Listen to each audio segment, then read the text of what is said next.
This week, we find a better way to board game. Put down your tools, guys. It's time for a make or break. Hey guys, welcome back to Make or Break. I'm Rob, and this week, I'm trying to solve a problem I have with board games, and I'm in the shop with my dad to see if we can't find a solution. Here's how it went. While my dad was visiting, we decided to take a break from making stuff and instead play a game of Sorry. But as you can see, sometimes it's just kind of hard to reach the pieces. Fortunately for me, my dad's full of great ideas. This time he wanted to help me build a Lazy Susan for game boards. Something like that would fit great on my Bourbon Barrel table, where we currently meet multiple times a week as a family to play board games and card games too. He decided to make a square board out of 1x6 pine. So first, he had to cut a few boards to length. Then he just had to lay them out to choose which order they go in and which sides were probably the best looking.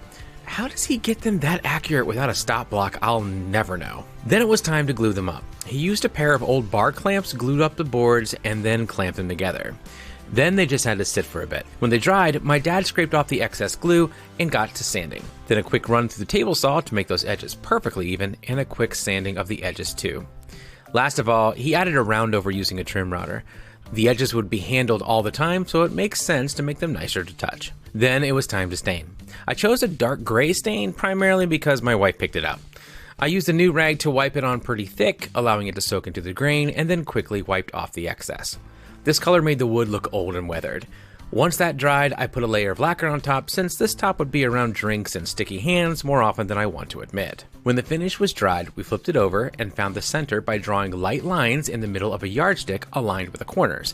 Then we lined up the Lazy Susan disc by getting the lines to show up in each of the 4 holes. Then we just screwed it together. After that, we just had to test it out. And sure enough, with a quick flip of the wrist, I could reach my pieces. But would it work on my family? Yeah. But after giving Super Mario Bros. Monopoly a try, we ran into a small issue. The corners of the board would sometimes hit knuckles, and when my wife isn't happy, you make it right. So I ran back down to the basement for a second go. I quickly found some scrap, cut it to size, and then used my new planer to slim them down to exactly 1 inch thick.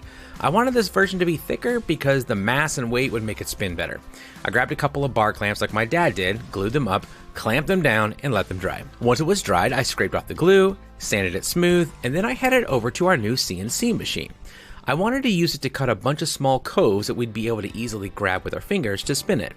Now there's no way I could carve them all out myself, so the CNC was perfect.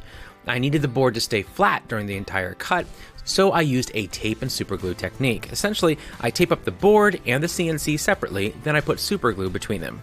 After getting it taped down to the wasteboard, I started it up. For those of you who care, this is a Shapeoko 4 running with a Makita trim router and Freud end mills, all of which worked amazingly well. After I cut out the coves, I had it trim the final board into a circle so we wouldn't have any more bashed knuckles. Off camera, I used a trim router to even out the edges and then a hard roundover bit to smooth it. Then I got to the finish. This time I chose a dark walnut that would better match the Bourbon Barrel table. I was careful not to get too much into the coves as I wanted them to remain light. I used our Hart rotary tool with a sanding tip to clear out the few drops that got in there. After that, I ran back upstairs to try it out with the family. And this time, it worked perfectly. It's especially nice for card games where you all need to reach the same pile. And if you're in a hurry, you can also use it to deal out cards even faster. Kind of. So as it turns out, no matter how sophisticated I try to make us, in the end, my family's still my family, and I'm okay with that. I want to thank Hart for sponsoring this episode and reminding us that we can build anything we can imagine if we do it with Hart. All right, guys, break's over. Go make something.